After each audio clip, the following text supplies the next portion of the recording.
Welcome to ఏటీ pulse. నమస్తే, నేను మీ యశ్వంత్.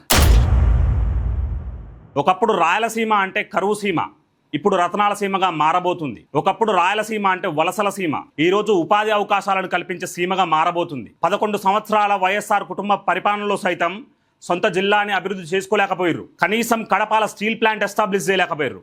కానీ ఈ రోజు నరేంద్ర మోదీ గారి నాయకత్వంలోని ఎన్డీఏ ప్రభుత్వం ఈ రోజు కడప జిల్లాకి స్టీల్ ప్లాంట్ తీసుకురావడం జరిగింది. ఒకసారి వివరాల్లోకి వెళ్తే, కడప జిల్లాలో స్టీల్ ప్లాంట్ పనులను నేడు ప్రారంభించనున్న సీఎం చంద్రబాబు జమ్మలమడుగు నియోజకవర్గంలో జేఎస్డబ్ల్యూ స్టీల్ ప్లాంట్ 1100 ఎకరాల్లో 16,350 కోట్ల భారీ పెట్టుబడితో ప్లాంట్ నిర్మాణం. ప్రత్యక్షంగా 2,700 మందికి ఉపాధి అవకాశాలు, పరోక్షంగా మరో 2,300 మందికి ఉపాధి దొరికే అవకాశం ఉందని చాలా మంది విశ్లేషకులు చెప్తున్నారు. కడప జిల్లా జమ్మలమడుగు నియోజకవర్గంలో పారిశ్రామిక ప్రగతికి సరికొత్త అడుగు పడింది. సున్నపురాళ్లపల్లి గ్రామంలో జేఎస్డబ్ల్యూ స్టీల్ ప్లాంట్ నిర్మాణ పనులను ముఖ్యమంత్రి చంద్రబాబు ఈ రోజు అధికారికంగా ప్రారంభించనున్నారు. అందుకోసం ఆయన తిరుపతి పర్యటన ముగించుకొని నేరుగా సున్నపురాళ్లపల్లి హెలిప్యాడ్ కు చేరుకుంటారు. స్టీల్ ప్లాంట్ పనులకు భూమి పూజ చేసిన అనంతరం అదే ప్రాంగణంలో జేఎస్డబ్ల్యూ నియో ఎనర్జీ ప్లాంట్ కు కూడా శంకుస్థాపన చేయనున్నారు. ఈ 2 భారీ ప్రాజెక్టుల ద్వారా జిల్లా రూపురేఖలు మారనున్నాయి. మొత్తం 1100 ఎకరాల విస్తీర్ణంలో 16,350 కోట్ల భారీ పెట్టుబడితో 2 దశల్లో ఈ స్టీల్ ప్లాంట్ ను జేఎస్డబ్ల్యూ సంస్థ ఏర్పాటు చేస్తుంది.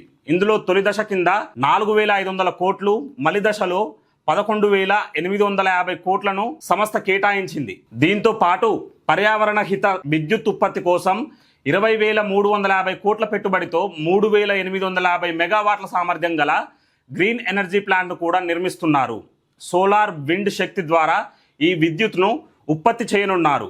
ఈ స్టీల్ ప్లాంట్, ఎనర్జీ ప్రాజెక్టుల ద్వారా దాదాపు 2,700 మందికి నిరుద్యోగులకు ప్రత్యక్షంగా ఉపాధి అవకాశాలు లభించనున్నాయి. మరో 2,300 మందికి పరోక్షంగా ఉపాధి అవకాశాలు లభించనున్నాయని చాలా మంది విశ్లేషకులు చెబుతున్నారు. ఇక్కడ జమ్మలమడుగు ఎమ్మెల్యే ఆదినారాయణ రెడ్డి చెప్పిన దాని ప్రకారం ఈ ప్రాంతంలో స్టీల్ ప్లాంట్ ఎస్టాబ్లిష్ చేయడం కారణంగా గండికోట నుంచి నీరు వస్తుంది, కేంద్ర మైనింగ్ కార్పొరేషన్ నుంచి రా మెటీరియల్స్ వస్తాయి, కడప విమానాశ్రయం అతి దగ్గరలో ఉంది, అలాగే నంద్యాల రైల్వే ట్రాక్ కూడా అతి దగ్గరలో ఉంది. కాబట్టి అన్ని రకాల సానుకూల ప్రాంతం ఇదే అని జమ్మలమడుగు ఎమ్మెల్యే ఆదినారాయణ రెడ్డి చెప్పడం జరిగింది. అయితే జేఎస్డబ్ల్యూ స్టీల్ ప్లాంట్ పనులు ప్రారంభం కాకముందే ఇదివరకే 4 సార్లు ఇదే ప్రాంతంలో శంకుస్థాపన జరగడం మనం చూసినాం. మొదటిగా 2007లో వైఎస్ఆర్ అధికారంలో ఉన్నప్పుడు భారతీయ స్టీల్ ఇండస్ట్రీస్, గాలి జనార్దన్ రెడ్డి స్టీల్ ఇండస్ట్రీస్ ఏవైతే ఉన్నాయో వాళ్ళు ప్రారంభించాలనుకుర్రు, అది కుదరలేదు. 2014 ఆంధ్రప్రదేశ్ విభజన చట్టం ప్రకారం షెడ్యూల్ 13 ప్రకారం ఈ ప్రాంతానికి స్టీల్ ప్లాంట్ రావాల్సి ఉండే, కానీ 2018లో స్టార్ట్ చేయడం కారణంగా చంద్రబాబు అధికారం కోల్పోవడం కారణంగా ఆ పనులు కూడా వేగవంతం కాలేదు.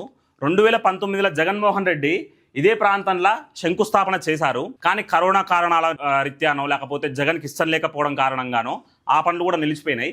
ఈ రోజు మరోసారి శంకుస్థాపన చేయకుండా డైరెక్ట్ పనులనే ప్రారంభించడం ఇక్కడ నిజంగా హర్షించదగ్గ విషయం అని మనం తెలుసుకోవాలి. జై హింద్.